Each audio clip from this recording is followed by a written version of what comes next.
As the governor's office, the Republican Party, and state lawmakers trade barbs and threats over using private email accounts to do government business, we've learned the past two governors religiously avoided using their state email accounts to avoid leaving an email trail. The charges have been thrown around lately like so many political hot potatoes. Democrats say Governor Susana Martinez and her staff are running a shadow government by using private email accounts to conduct public business. Republicans say the practice has been around for years and that Democrats are just as guilty as Republicans of the practice. I don't think that a court in New Mexico has done the analysis yet on private emails for public officials. So that might be a really important case. Still, the issue of whether state emails are public record was settled a few years ago. You know, because in the early days, it wasn't sure if it was public record, if it was more akin to like telephone. John Hiron Martinez is the state records administrator. It wasn't until a number of court decisions that said, no, these are public records. But don't go over to the state archive in Santa Fe expecting to find state emails from former New Mexico governors. Richardson was the first governor that we got email from.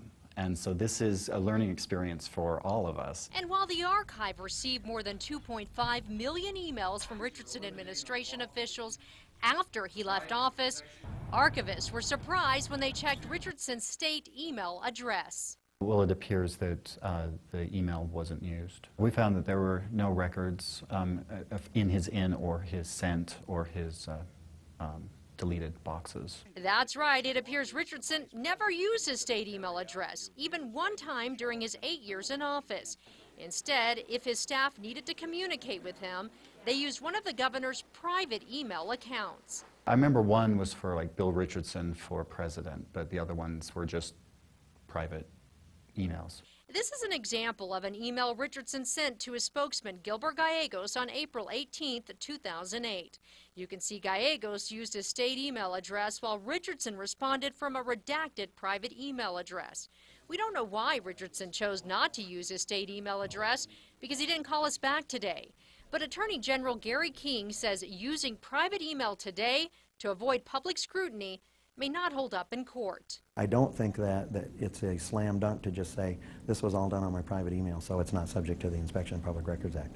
King says he expects the courts to clarify the issue in the near future. I think that this next year or so will be really important in New Mexico history from that perspective to decide what are public records and what have to be delivered. Former Governor Gary Johnson tells News 13 he never used his state email address while in office. He says he didn't want his email to be subject to the Open Records Act because that would hamper honest communication with his staff.